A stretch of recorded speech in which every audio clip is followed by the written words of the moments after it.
आपने आस्था की बात की, जो बाबरी की वहाँ नींव रखी गई है वेस्ट बंगाल में, उसको कैसे देख रहे हैं? अरे भाई नींव तो कोई मंदिर की रख लो, मस्जिद की रख लो, बाबरी नाम से बाबरी नाम पे रख लो, आप श्री राम पे नाम रख लो। कह रहे हैं रघुवर का देश है, बाबर का होना। ये देश इस देश के 145 करोड़ लोगों का देश है, ये मानवता का देश है। ये छोड़ो ये पंगे, फलाना हिंदुओं का देश है, मुसलमानों का देश है। बाबरी नाम होना चाहिए, आपके साथ नहीं होना चाहिए, होना चाहिए। अरे बाबरी किसी को आगे तो हमें क्या इतराज होना चाहिए? और मुर्गा जो कहने वाला उन्हें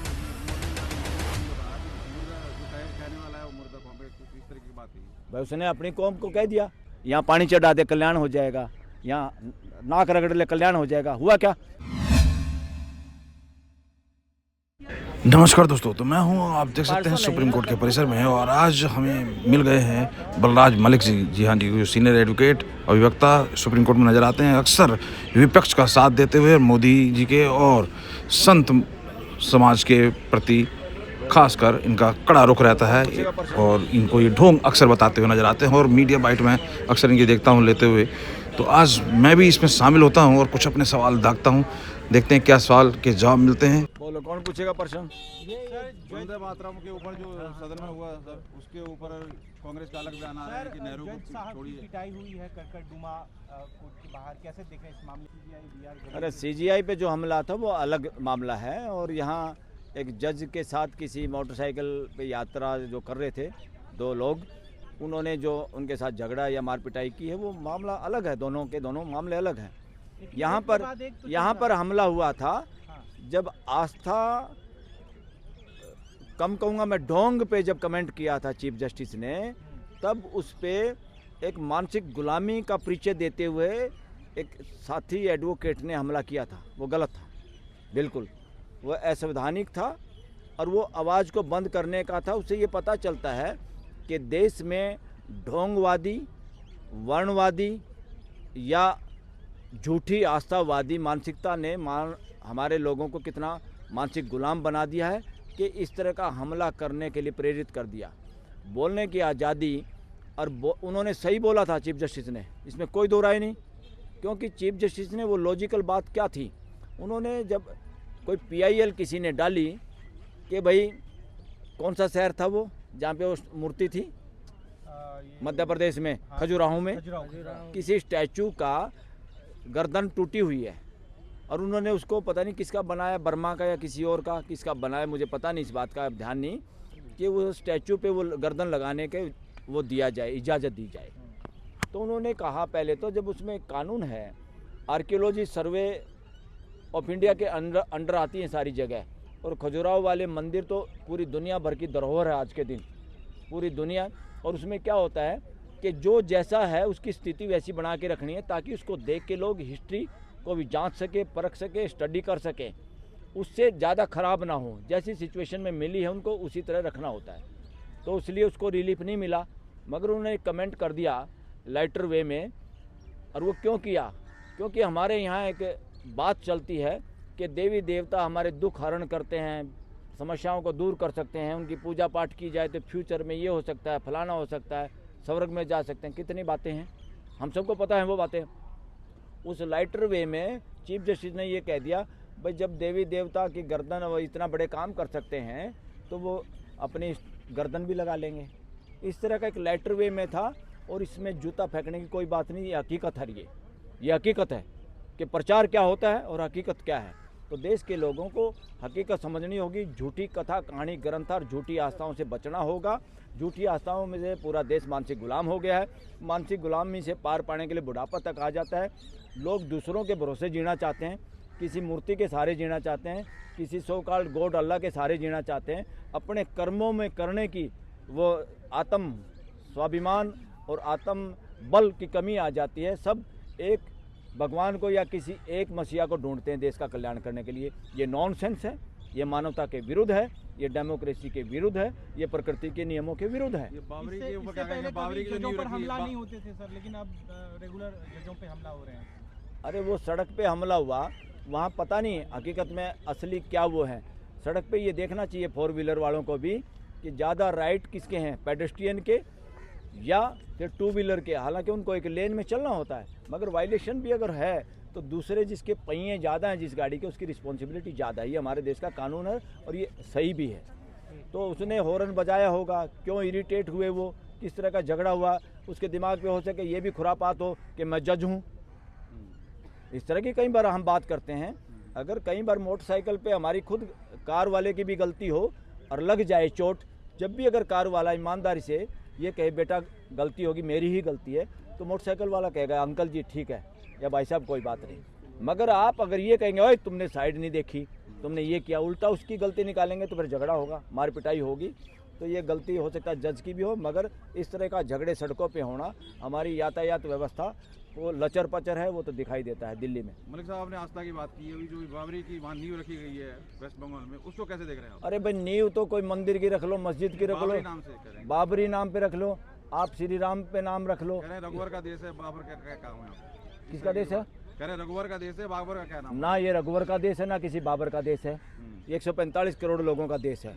ये किसने कह दिया?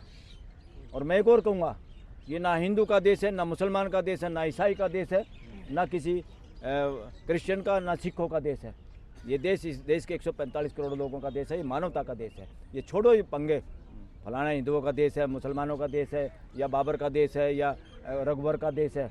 किसी की बपोती नहीं है ये बपोती आज के जिंदा इंसानों की है और आने वाली पीढ़ियों की हमारे बाद है। हम इसको अच्छे तरीके से रखें और आने वाली पीढ़ियों को अच्छे तरीके से, बेहतर तरीके से सौंपें।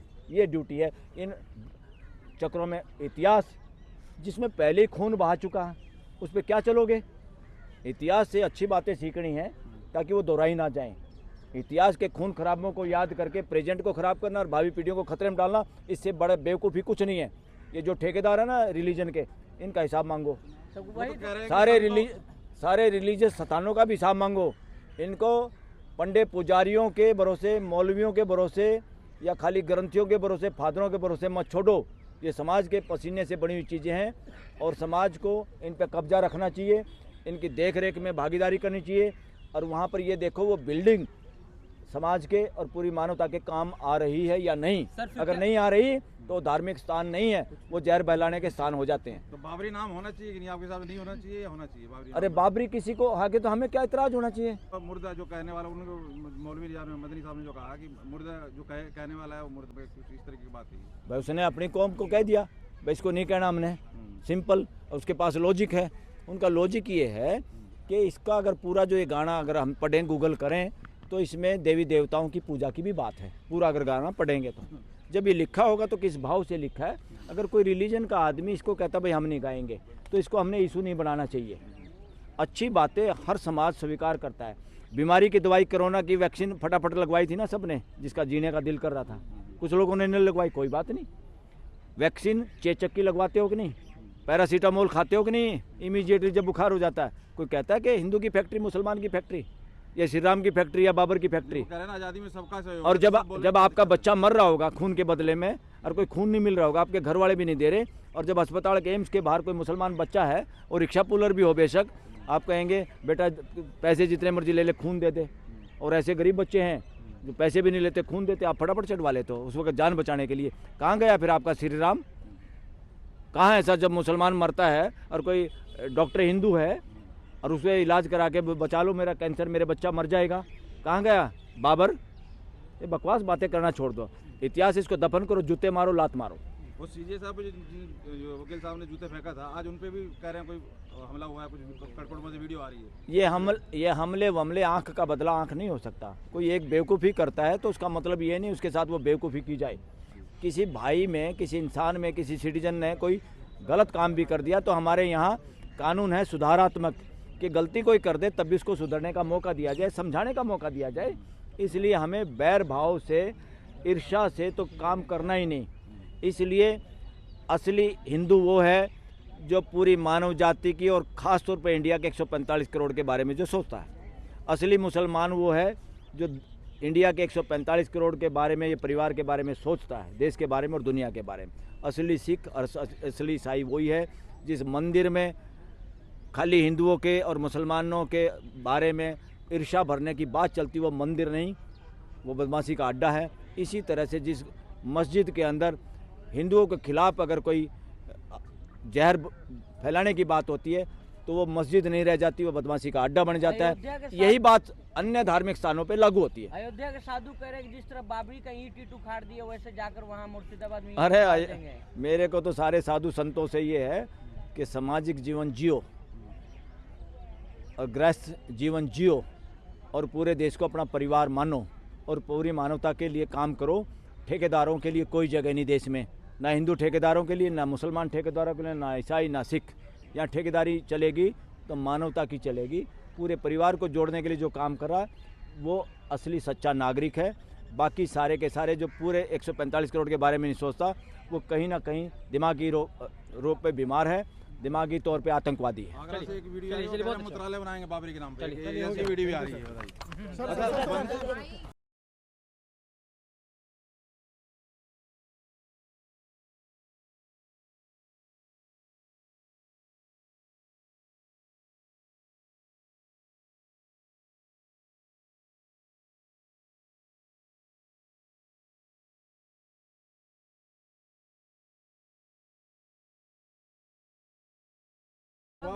बंगाल इलेक्शन को देख के किया है। और क्या और क्या और क्या। मेरा माइक दे देना भाई, एक लाइन सर ये कंप्लीट कर दो भाई, एक लाइन इसी के ऊपर। वो कह रहे हैं कि जी बंगाल इलेक्शन को देख के कहा है। अरे भाई बोलें जी, ये ना वंदे मातरम के, हाँ, ना ये जनगणमन के, इनको दिन रात इलेक्शन दिखाई देता है।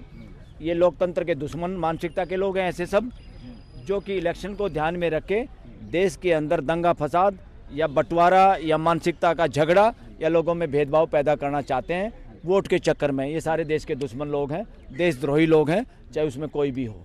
और ये सारा का सारा वंदे मातरम, अरे जो और ज़रूरी इशू थे, अपोजिशन के लीडर बेचारे थक गए, लेटर दे के, एप्लीकेशन दे के, डिमांड करके स्पीकर सभापति से कि ये मुद्दा, इस पर चर्चा की जाए, SIR पे चर्चा की जाए, BLO मर रहे हैं उस पर चर्चा की जाए। उन पे चर्चा की बजाय वंदे मातरम पे चर्चा कर रहे हैं, गड्ढे मुर्दे उखाड़ रहे हैं जिसकी कोई जरूरत नहीं। तो देखिए अब मलिक जी जाने लगे बीच में छोड़ के, तब मैंने फिर क्वेश्चन कुछ पूछे वैसे ही जैसे कि जवाब आ रहे थे। मैं कहा कि वेस्ट बंगाल के इलेक्शन को देखकर ये संबोधन हुआ है वंदे मातरम के ऊपर, संसद में क्या कहते हैं। तो उसके बाद जवाब उन्होंने देना शुरू किया। अब ये मत कहिए कि मैं एक तरफा दिखाता हूँ, मेरा प्रयास है सबकी बात आपके सामने रखने का। फैसला करने वाले आप जनता हो, कमेंट करके जरूर राय दें। हमारे नेता पुराने भी थे, वो गलत थे, ठीक थे, उस पर नहीं जाना चाहिए। आज हम क्या कर रहे हैं उस पर बात करें। आज इलेक्शन कमीशन की अपॉइंटमेंट चोरी चकारी से की कि नहीं की, आपने इलेक्टोरल बॉन्ड में बदमाशी की कि नहीं की, आपने ठगी ठोरी से इंडिगो जैसे उससे भी पैसे लिए कि नहीं लिए, और देश का तुमने एयरपोर्टों का वो बना दिया, सबसे गंदा रेलवे स्टेशन बना दिया, उसका भी ये आपने किया कि नहीं किया। अरे उस पर बात करना। वंदे मातरम का ठेकेदार आया, बात कर। वो तो कह रहे थे चप्पल वालों को भेज देंगे हम प्लेन से, सब जा रहे हैं। चप्पल वाले भेजने के बजाय चप्पल चलवा दी उन्होंने एयरपोर्ट पे। ये बकवास। ये लोगों को जैसे मदारी गेम करता है ना, और जैसे कोई जादूगर गेम करता है, लोगों को मूर्ख बनाता है, सिर्फ उसका पैरेलल ये बड़ा मदारी, बड़ा जादूगर की तरह से है। जैसे उस वक्त वो खेल देखने वाले आंखों ओझल होकर मूर्ख बन जाते हैं, ऐसे अभी देश के नागरिक मूर्ख बन रहे हैं। इस चंगुल से देश को बाहर आना चाहिए। जैसे इंडिगो की मोनोपोली है, इंडिगो ने खुद अपने जो नए नियम कानून बनाए थे उसको हटाने के चलते ये सब खेल रचा था। देखिए, सुरक्षा के लिए अगर आप ड्राइवर को नहीं बदलेंगे, पायलट को नहीं बदलेंगे, शोषण करेंगे, उन पे ज़्यादा से ज़्यादा घंटे चलाएंगे, कितने लोगों की जान खतरे में है। वो कानून का उन्होंने फॉलो नहीं किया, वो तो अकड़ गए सरकार के आगे कि तुम्हारे नियम हमारे जूते पे। ये अपोजिशन के लीडर को और लोगों को, व्यापारियों को जिसका शोषण करना, ऐसे लोगों को जो बोलते हैं उनको पकड़ने के लिए तो है। इंडिगो का तो ये बाल बांका नहीं कर सके, चुपचाप चुप हो गए, बोल भी नहीं पाए। वापस ले लिए कानून जो बनाया। पर एक अरे भाई, पैसे वही देते हैं इलेक्शन में, 2 नंबर के पैसे वही देते हैं। बीजेपी के ऑफिस RSS के ऑफिस बन गए। RSS वाले जो चप्पल पहन के घूमते थे, लोगों के घरों में रोटी खाते थे, वो 5 स्टार 7 स्टार में सो रहे हैं भाई सारे के सारे। झंडे वाला पे देखो 5 स्टार 7 स्टार वहाँ पे तो वो बना है। तोड़ा गया उसकी पार्किंग बनाने के लिए। और मैं तो कह रहा हूँ ऐसा मंदिर तो RSS सारे तोड़ दे, देश का कल्याण हो जाएगा। कम से कम ये अपना दफ्तर ही बना ले। जहाँ पर लोगों को मूर्ख बनाया जा रहा है, यहाँ पानी चढ़ा दे, कल्याण हो जाएगा। यहाँ नाक रगड़ ले, कल्याण हो जाएगा। हुआ क्या? हमारे देश के लोगों को मानसिक गुलाम अगर किसी ने बनाया, सबसे ज़्यादा खतरनाक कोई है तो वर्णवाद और ढोंग और आस्था है। ये इन्होंने इस देश का बेड़ा गर्क किया। जब तक ये वर्णवादी मानसिकता का राज में शामिल रहे, चाहे मुगलों के चाहे अंग्रेजों के, जब तक इन्होंने उनके खिलाफ लड़ाई नहीं लड़ी, जब इनके खिलाफ उन्होंने काम किया, शिक्षा का सबको अधिकार दे दिया, और जब इन्होंने यहाँ तक भी कह दिया, अंग्रेजों ने तो कमाल कर दिया, क्यों कहना पड़ा उनको, मैं इसको पूरा जाति पे नहीं ले जाना चाहता, उन्होंने यहाँ तक कह दिया ब्राह्मणों को जज नहीं बनाया जाए, इनमें नैतिक चरित्र नहीं है न्याय करने का, क्यों कहा? तब ये लोग एक मुश्त हो गए जब इन्होंने वो किया, नहीं तो ये तो आज़ादी के खिलाफ थे देश के। तो ये मानसिकता आज भी जारी है, इससे बदलना होगा। और यहाँ मेजॉरिटी ब्राह्मण जाति के लोग इस ढोंग के खिलाफ हैं, आस्था के खिलाफ है, मगर कुछ लोग वो दूसरी जातियों में भी हैं जो वर्णवादी मानसिकता से हैं, इवन शेड्यूल कास्ट जाति में भी हैं। शेड्यूल कास्ट में कई जातियाँ दूसरी जातियों को अपने पास नहीं बिठाती, खाट पे नहीं बैठने देती, साथ में पानी नहीं पिलाती, उनके घर का पानी नहीं पीते। तो ये क्या है? वर्णवादी कैंसर की जड़ें शरीर के कैंसर से भी ज़्यादा खतरनाक है। इसका विनाश करने में, इसको मिटाने में, इसको ख़त्म करने में पूरे देशवासियों को इकट्ठे होना चाहिए, सबको अपनी भागीदारी करनी चाहिए। Thank you.